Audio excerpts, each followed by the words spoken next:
Today's episode is all about incident response planning. So, not just reacting to those breaches, but building the plan and being prepared for the worst. And today, we're going to walk through what real world preparedness looks like. So, how to build and test an effective incident response plan, what to do in those first critical minutes of an incident that are super crucial, and why business email compromise continues to wreak havoc, even in those well defended networks. So, whether you're part of a large enterprise or a growing business, this conversation is just packed with actionable insights to help you be safer when it comes to your cyber resilience. I want to introduce our guest expert for today's episode, Paul Imey.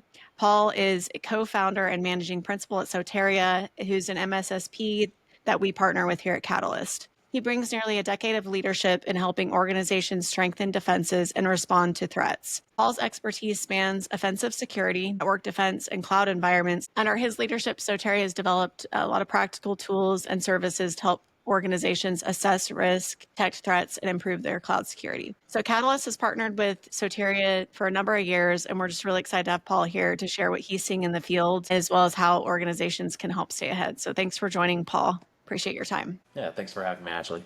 Glad to be here. So would you just start off by sharing a little bit more with us about what Soteria is helping organizations do today and how you guys are helping in the threat landscape? Yeah, absolutely. The way that we view our company is across four dimensions: assess, test, detect, and respond. So assessments, we do a lot of security assessments for our clients, whether those are technical assessments of their IT infrastructure or their cloud environments or whatever it may be, going in and just looking at how they have things set up and helping them build better plans and strategies for how they're going to defend their organizations against cyber attacks. Testing is mostly on the technical side. So we have an offensive security team that does red team engagements, penetration testing, and those types of things. Managed detection and response is where we detect incidents. So we have a 24/7 team that's monitoring our clients' environments around the clock, either through traditional managed detection and response, where we're managing EDR platforms or your traditional SaaS log sources, all the way up to a managed SIEM offering where we can be an extension of your team to build, configure, deploy, and manage your SIEM. And then respond, which is what we're going to be talking about a lot today. And when incidents do happen, we work with organizations to help them recover, investigate, and ensure these incidents don't happen again. Great. Yeah. So would you say that's more of when, not if it's going to happen? Yeah. Is that Nowadays, accurate? the case. It's used to be that the biggest organizations out there are the ones who really had to worry about cybersecurity incidents. You had to be an interesting target in order to be targeted. But the way that things have evolved in the last decade or so, cyber crime has become such a lucrative business that the only thing that you really need in order to be a viable target is some sort of connection to the internet and money, right? That's what these criminal groups are after, is trying to make money. So if you run a business, presumably you make money, and there's people out there who would like to get their hands on it, and that's really what's driving a lot of this these days. Yeah. Yeah, that's a good sum up. So why would you say that proactive and incident planning is so critical now? I guess we just talked about a little piece of that, right? Just with the total rise in cybercrime in general, or what would you say there? Yeah, it's a combination of the fact that it is a when and not if type of situation nowadays, and that's not to say that everybody's going to suffer some catastrophic breach. Some organizations deal with much smaller issues, but you're going to deal with something. So part of it is just accepting that something's going to happen at some point. And then the reason preparation is so important is because what we coach our clients through is really the goal is not to get to a position where you think that you're going to prevent everything, because mistakes happen, new attacks happen, so on and so forth, and things happen that are just out of your control. So the planning piece is really about minimizing the impact to the business. When that incident happens, we want to make sure that it's the way I like to put it is it's a bad day or a bad afternoon. It's not a bad month or a bad year for your business. You can recover from it and get back to doing what it is that your business does without having to be dealing with this on an ongoing basis. Preparation helps make sure that happens. And it also prevents you from making mistakes that make things worse. And we see that a lot in our business too, where there's been no preparation. So people just act on instincts when they respond to a breach, and that can create a lot of issues that make our job harder, make the job of recovering harder, make it impossible to perform a good investigation, make it impossible to recover back to the point that you wanted to recover from. So working through all these scenarios in your head and coming up with a plan process for how you're going to attack these can really just make your life easier than when the inevitable happens. Great. What would you say their essential components of an incident response plan are? Like, walk me through what that looks like. And, is there a standard framework that you follow there? Yeah. Yeah, absolutely. There's a handful of things in my mind. A lot of incident response plans are, I would say, overly engineered. And the core things that you need to have in place are an understanding and documentation on who is part of your incident response team. And that's both internally, right? Head of IT or head of security or, the head of your business, but it's also your external partners. Who is your incident response firm who's going to handle forensics? Who is your IT support group like Catalyst that you're going to be able to call on and know that you need to leverage their expertise? So having an outline of what defines different levels of a breach and who to call and who to get involved, and then making sure that all of those parties know their roles and their responsibilities within the incident response process. Whose job is it to declare an incident? Whose job is it to reach out to your insurance provider?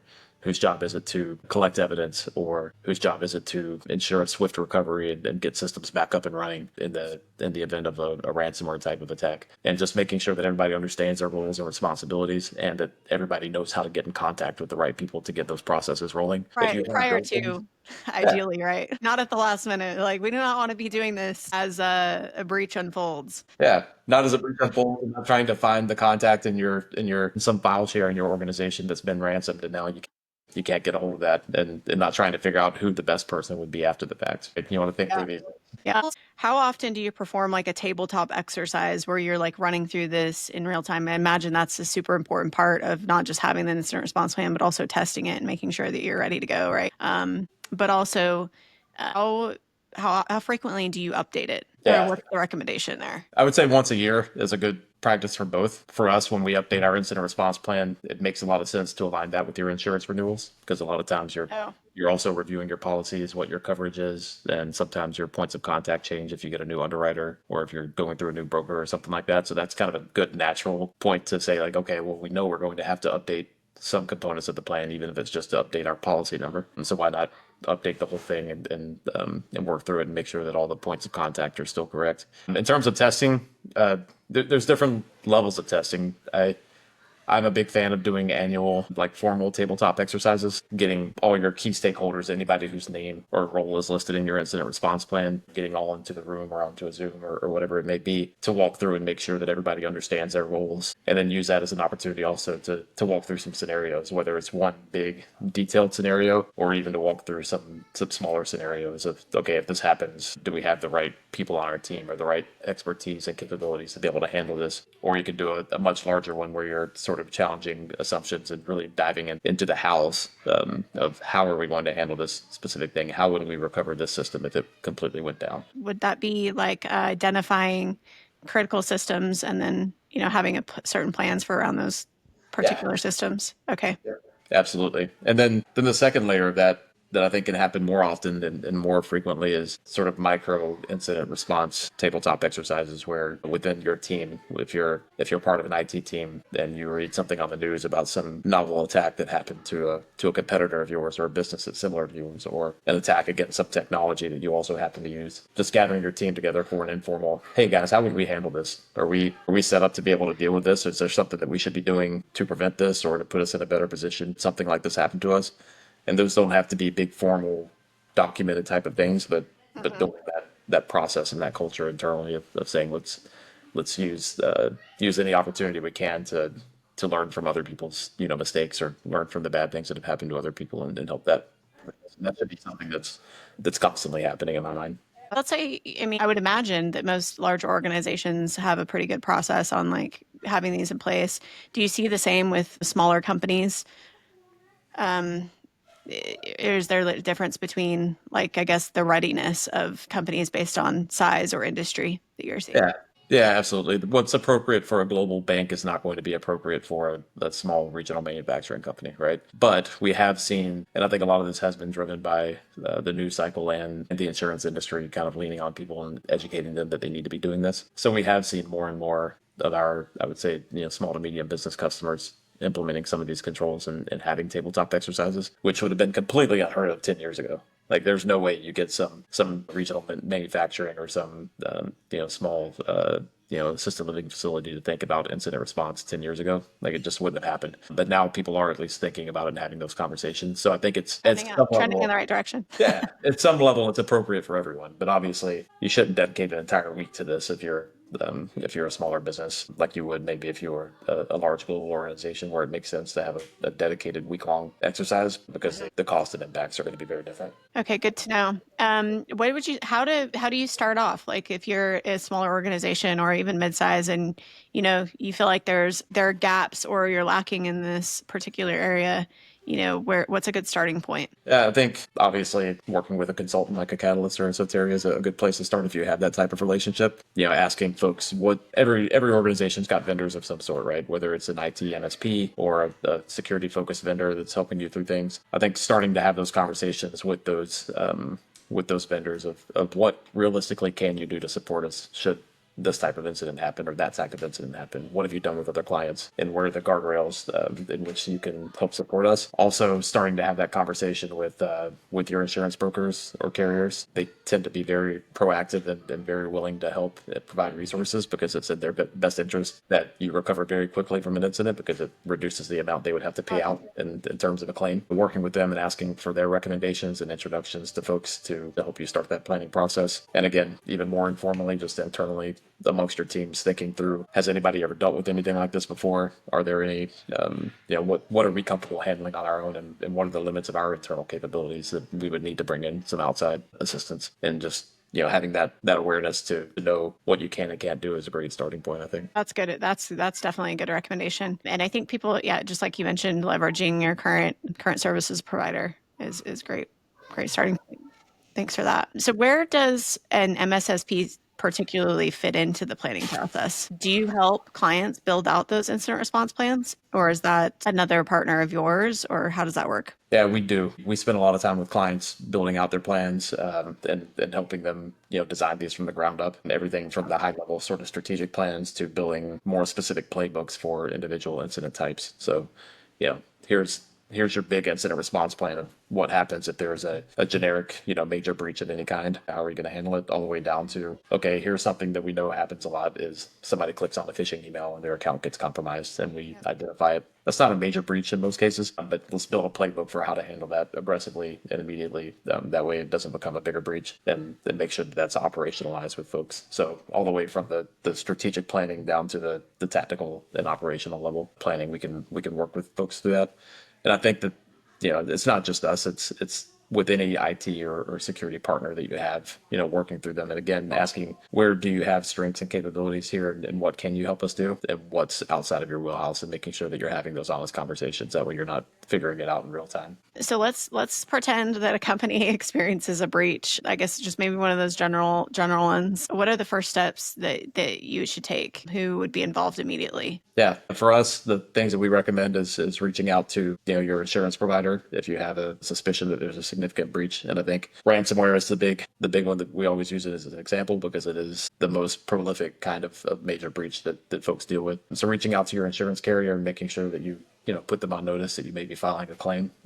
For most insurance carriers, that does not obligate you to filing a claim. It doesn't necessarily mean you're going to have to go through that process, but starting that process immediately is a good idea. And then working through the process with them to say, okay, let's get a team of experts on the phone to help us work through this. Or if you've already got your own retained firms for incident response, for legal support and those types of things, just getting the right people on the phone to help you navigate those decisions is really the first step. The things that And there's some more tactical things that can be done as well. But I think the problem that we see a lot of organizations make is they just jump right into the technical part of response. Like, let's start unplugging things from the network. Let's start, re-imaging systems, start, doing things that we think are appropriate to get the technical environment back up. And then you realize after the fact that, okay, there's a lot of other things we need to do to understand exactly what happened. Maybe you've got reporting requirements if you need to know if the threat actors accessed any of your customer information or any of your employees' information, if you're reportable.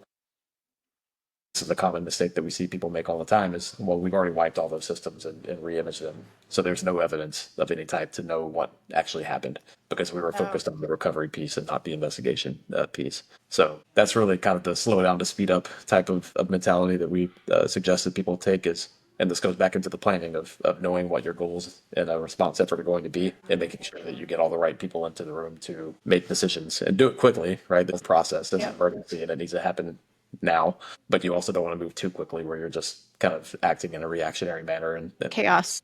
yeah, hoping that you're doing the right thing and nobody knows what anybody else is doing. Yeah. Yeah, I can imagine. It's almost counterintuitive. The slowdown part of what you're talking about seems a little counterintuitive when you're like, we're being breached. It's kind of this P1 and everybody all hands on deck kind of situation. But that's great advice. When you're talking about the legal side, can you kind of expound on that a little bit more? Who's involved in like from the legal teams? Yeah, there's an entire class of legal experts called breach coaches that Okay. focus on the legal aspects of responding to these types of things. So they have a lot of expertise in both the overall incident response process and what it takes to do a proper investigation and recovery, Okay. to also understanding all the different legal frameworks around what are you required to report. If a list of all of my employees, first and last name is accessed by the threat actor, this is not reportable in all 50 states. But if it has their phone number, then maybe it's reportable in 39 states. And if it has their home address, then it's reportable in 50 states. And they understand all these types of things and can help navigate those requirements. They also provide sort of legal top cover in terms of providing the privileged sections. So a client attorney privilege is a thing, and you don't want all the things that come up during an investigation to be discoverable should there be some sort of litigation in the future. If you have a client or an employee who says that you are negligent in protecting my information, and therefore I'm going to sue you. You don't want every email exchange and every message and every conversation you've had with your incident response providers to be discoverable and for that to be weaponized against you. So having a lawyer to help advise you and prepare you, again, preparing you for the worst case scenario, hoping it doesn't come. But they got to think in that mindset of like, what's the worst thing that can happen here is that you get sued by everybody. So how can we protect you against that and insulate you from the worst possible outcome? And that's That's great. yeah, it's a big thing, right? It's again not a technical thing at all, and a lot of folks in our industry are focused on the technology, but these things really matter, especially to your C-suite. Yeah, absolutely. About minimizing the impact, overall impact to the company, right? So great. Let's see.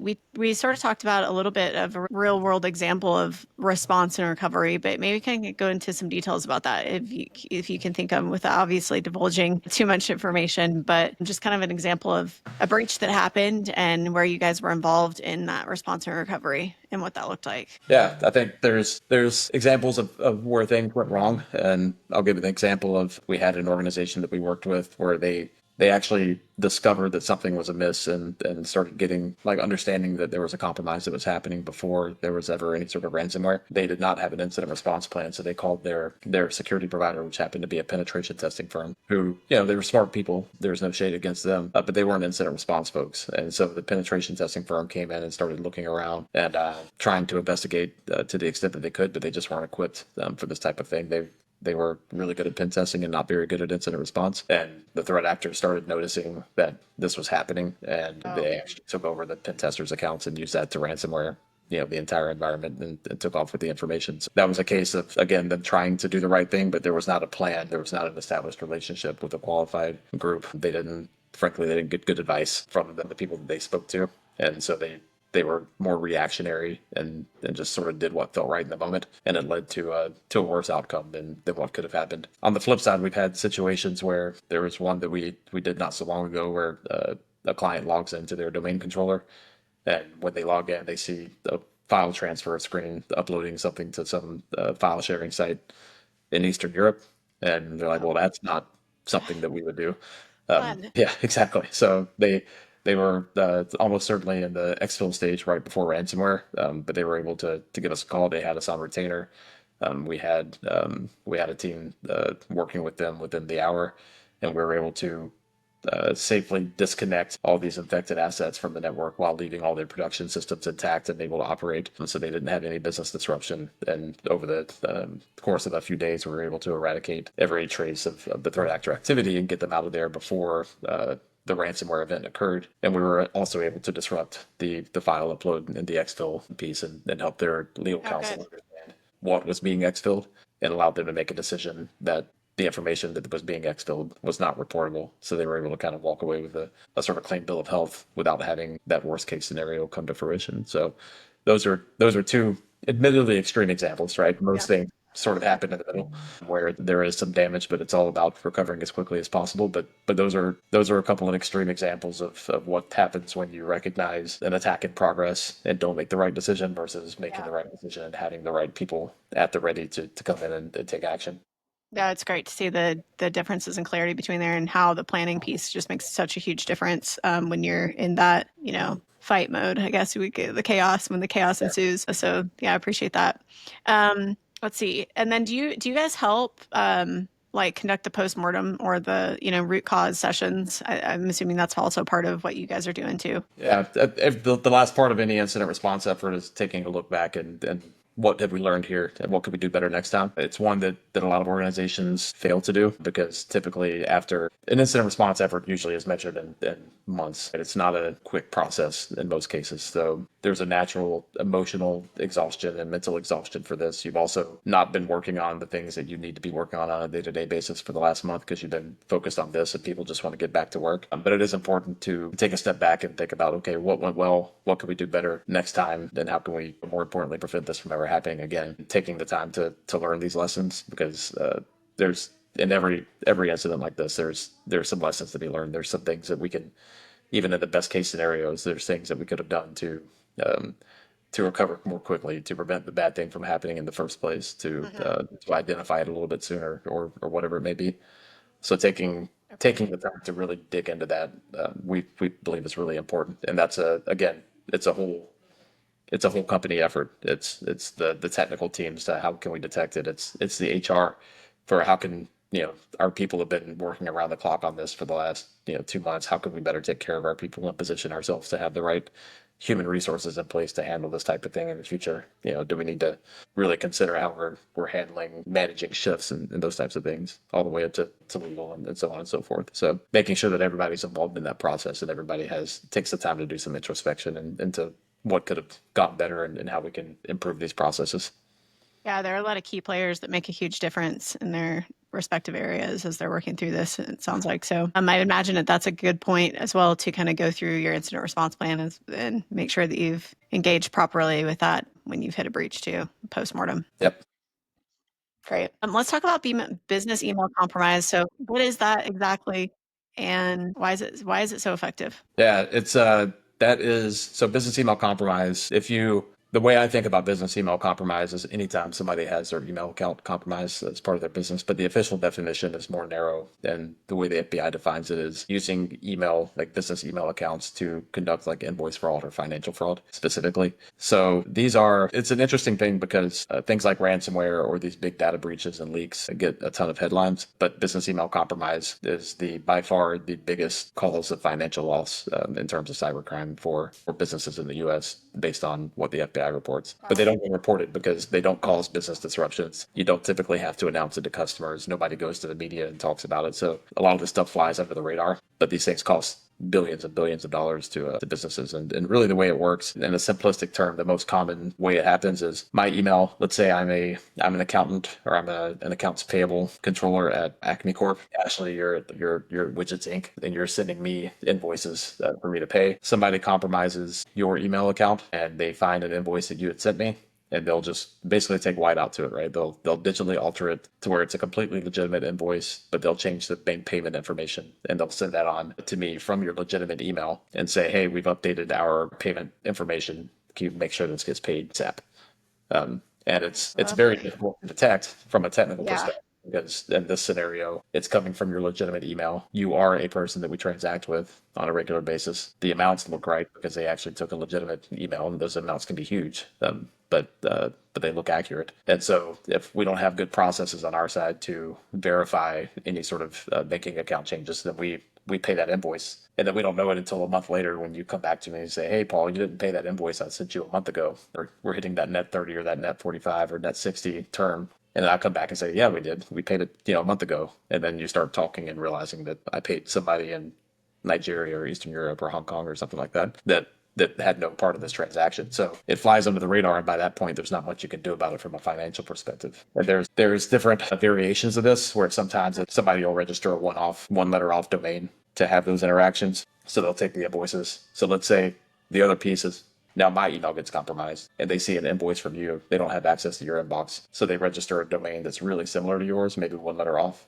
but then they just do the same thing and send that note that I don't notice the changes to the email address and hope I don't notice the changes to the payment information and pay it. So And it can work on both sides.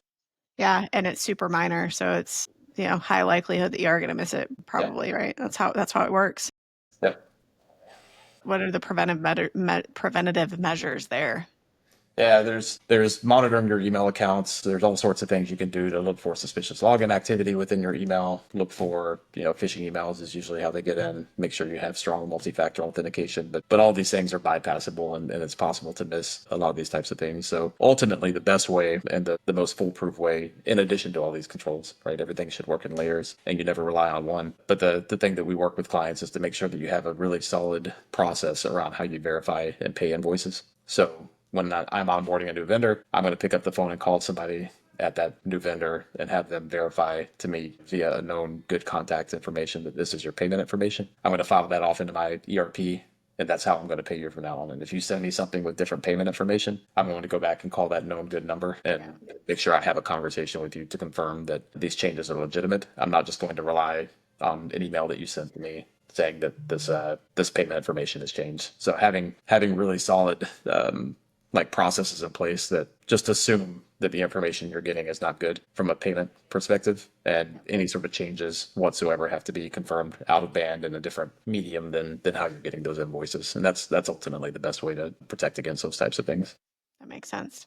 Great. So I kind of want to wrap up. What do you think organizations should be doing? Like, what's the number one thing right now to stay ahead of some of these threats that we talked about today and to help plan? Yeah, I think, specifically incident response, again, it's just thinking about this stuff and planning and being intentional with how you're doing it. It's not waiting until the bad thing happens to start reacting to it, but getting together with your teams, communicating, putting together a plan, and just working to make that better and better every time. It's never going to be perfect. It's never going to have every possible consideration taken into account, but just working to get better processes and a better understanding of what's out there in front of you, and practicing, taking advantage of other incidents that you're seeing out there in your industry with your peers, and really being introspective of like, what if that happened to us? Are we really, did that happen to them and not us because we're doing a better job at security? Or was it just luck this time? And what if we weren't so lucky, and how would we handle that? So really just making this a part of your process to assume that you're going to get breached, and planning for how you're going to deal with these types of things is really important. And that as you go through and work through these processes, using your lessons learned from your exercises, from your internal thought experiments, and just getting a little bit better every day. That's great.